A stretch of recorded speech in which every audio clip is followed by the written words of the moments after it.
Not sponsored by Whataburger. What's up, y'all? I'm back with another video, man. I'm excited to be back. I've been gone for like 2 months. And because, honestly, the football season was over, so I really had nothing to post. Unless it was like a Super Bowl video, but I really did not have time for that. But, hey, I'm back here now, so I'm not even too mad. I got some new things to talk about. First of all, a new phone, so there's going to be a new camera. You can see most of my room now, which is not that good because, I got little brothers, drawing in my walls and everything.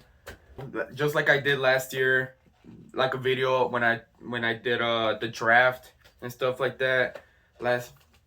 I'm doing it again this year. And it was like one of my biggest videos on my YouTube channel, which is when I reacted to the Cowboys drafting CeeDee Lamb. Speaking of other ways, like things remain the same, schedule remains the same. The podcast never really went through, which I'm kind of sad about, but it is what it is and stuff like that. But why not? I just keep grabbing my book, not even saying anything. I once again have a chair that's not mine, but just borrowing it for the video. So why not? One thing that I did last year when I made a draft video was I was talking about like what I think should happen, players that I want. But that video was kind of rushed because I posted that video literally the day the draft happened. So this is gonna be different. This time, instead of writing things that I think should happen, what I did this year is I wrote like my top 5 prospects that the Cowboys should target this year. And I think that's how I'm gonna start the video. Like what I'm gonna start off is like the top 5 prospects that I want. And a mock draft. But honestly, just for a warning right now, this mock draft is probably like one of the worst mock drafts you'll ever see. Cause I'm not really like, I do watch college football, but like after I only know like a certain number of players, so I won't be really knowing like actual like first round talents. So just get ready for that, cause really this mock draft is just serious like in the first like 12 or 13 picks.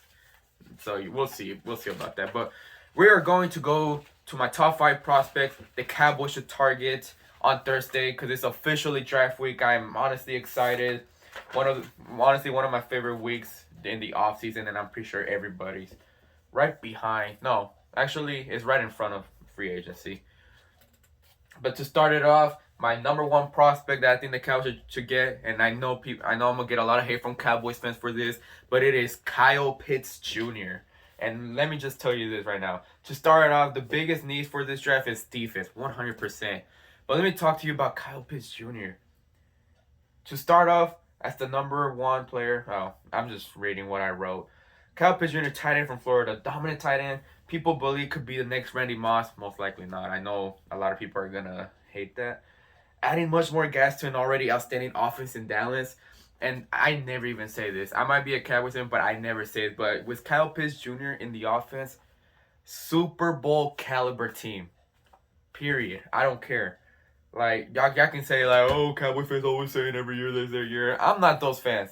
But if having an offense with Kyle Pitts Jr., like, maybe the defense, honestly, it's not that great yet. But it's honestly an upgrade from last year. So with Kyle Pitts Jr. and with the other 9 picks that we have, we can use most of that defense. Kyle Pitts Jr. in the team will be very big for us, but most likely not going to happen. You could say we got Blake Jarwin and Dalton Schultz, but dude, like, they are nowhere near Kyle Pitts Jr.'s level. And that's a fact. All right? And that goes for Cowboys fans that talk about, like, oh, we got Blake Jarwin, we got Dalton Schultz. They are not Kyle Pitts, though. Like, come on, man. But that's all I'm going to leave it at for Kyle Pitts Jr. because we all already know how great he is, so I got nothing much to say. The second prospect that the Cowboys should target is Penei. I can't really say this guy's name well, so don't judge me for it. Penei Sewell. Sewell or Sewell? I don't know. I'm just going to say Sewell because I've seen someone else say Sewell. No doubt one of the best tackle prospects in recent years. Adding him to an already healthy Cowboys online, it will be a monster year for Ezekiel Elliott. Definitely a back year. Again, not sponsored by Whataburger. Penei Sewell has always been like a tackle or a prospect that I kept an eye on. I'm pretty sure he did not play last year, but I was hearing so many good things of him. I watched his film. He would honestly be like a very great uh prospect to add in the line. Like maybe even replace Tyron Smith if he like ever like retires or gets hurt again. I think if we get him, it will be like someone that we'll put in guard, and of course maybe even replace Tyron Smith because it honestly looks like he's already reaching his peak.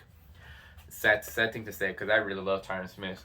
The third prospect the Cowboys should draft is Patrick Surtain Jr.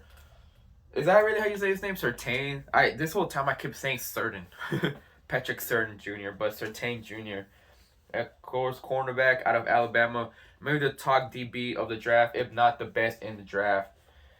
Reuniting him with his former teammate Trevon Diggs will automatically make him a massive upgrade to the Cowboys defense. A player that I kept an eye on and also got to see in person. I actually did get to see him in person when they played in the Rose Bowl.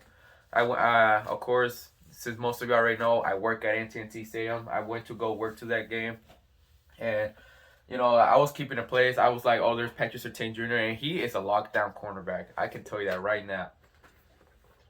Lockdown, 100% will be a great pick at 10. The fourth prospect, and I also know that I'm probably going to get a lot of hate from Cowboy fans in this one because I do follow Cowboy fan pages that do not like this player. And that is Michael Parsons, linebacker out of Penn State. With a possible retirement of Sean Lee, actually, he literally just retired today. Like not even an hour ago, he just retired. Because I'm recording in Monday right now. So I'm most likely going to post this video either tomorrow or Wednesday. But a massive down year for Jalen Smith and the injuries of Leighton Vander Esch. Michael Parsons is just the guy you want for a security pick, especially after his pro day. This guy is going to be elite, 100% going to be elite. Some people talk about that he's a cancer in the locker room and that he has like outfield problems. And honestly, I mean, that is something to keep an eye on. But I mean, it's the Cowboys. When do they not get players that have problems out the field? Like not a rose, it's just a fact. And what I mean, there's really not much I can think about saying. I'm the worst analyst in YouTube right now. But the fifth prospect, and this is the last prospect that I think we should look for, is J.C. Horn, cornerback out of South Carolina. I know a lot of people have been like really hyping him up all this offseason. Maybe even my bad. Maybe even saying that he's probably like the best cornerback in the draft. But like honestly, dude, like speaking out of my mind, in my opinion, I don't feel good about this player, honestly. Like a lot of people have so much hype for him. Like, let me read this right here. Going to be honest with you, I don't get the hype with Horn and not biting with it either. I admire that he's had good games, especially with those that they so call elites in college. Something just doesn't feel right from J.C. Horn. Like I talked about last year with a specific prospect, C.J. Henderson, and how I compared him to Morris Claiborne pick. The Morris Claiborne pick. J.C. Horn isn't far off of it. Definitely the last person I'll draft at 10. Like, just my opinion. But like I said about every prospect I talk down to, please prove me wrong. And that's just the thing. Like, because last year, I remember there was a big talk about the Cowboys drafting C.J. Henderson, but for some reason he grew hype and he went in the top 10 with the Jacksonville Jaguars. And I just did not feel something right about him. So I was just saying, like, he reminds me like someone that could probably be like Morris Claiborne. And look, after 1 year, he actually did not do very well. Like he didn't make much sound. And honestly, he even made some mistakes. There was a Thursday night football game against the Dolphins. Some people were saying that he must have forgot that he doesn't play in college no more because he let his receiver catch the ball and he doesn't even touch him. Like he's on the floor, he doesn't even touch him, and he gets more yards out of it. But again, I can't automatically call them now for it. I mean, it's just their first year, so they could just improve. Especially the same goes with Clavin Chason. Like I was saying that do not get Clavin Chason or C.J. Henderson. You should get Justin Jefferson if he's available. But I mean, none of us knew that CeeDee Lamb was gonna be available. Even though Justin Jefferson had an amazing year, I'm still happy that we got CeeDee Lamb. He's gonna be great, 100%. And I mean, look at this card that I just got. Whoops, card. That's just my love for it. All right, I'll pass you my top 5, but like, I do have a honorable mention. Oh, and I forgot to put this. Honorable mention will be Rashawn Slater, the tackle out of Northwestern University. Another security pick. Like I said about Michael Parsons, with a line that might not stay healthy, Slater would be so good to keep around, maybe even to guard over Connor Williams, because Connor Williams sucks right now. If we're all being honest, if we're all honest fans, Connor Williams sucks. But that's like the number I have for my top five. I said number one, Kyle Pitts Jr. Number two, Penei Sewell. Number three, Patrick Surtain Jr. Number four, Michael Parsons. And then I kind of changing it up. Number five, either trade down or and get J.C. Horn. I honestly think you could get a J.C. Horn trading down. Some people say that he won't make it past the Giants or the Eagles, but the Eagles are gonna Eagles. Let's be real.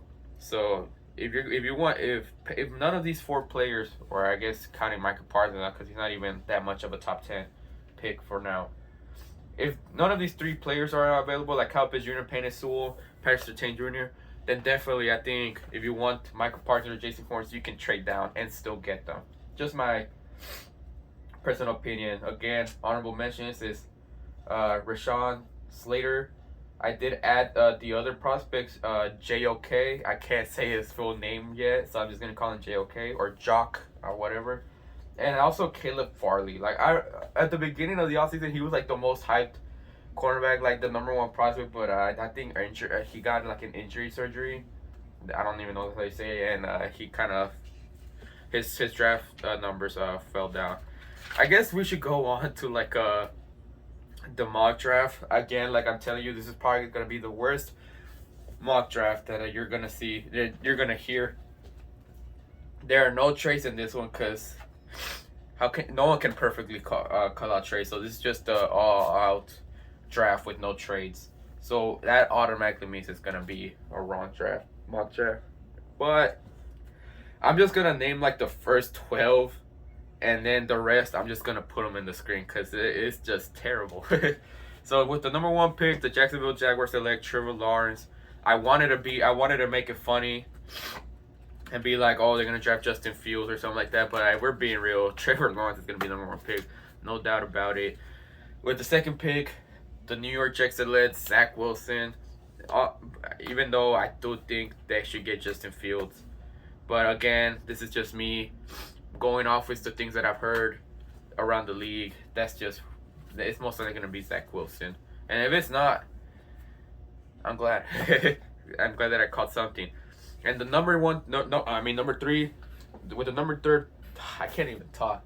With the number three pick, the San Francisco 49ers select Mac Jones.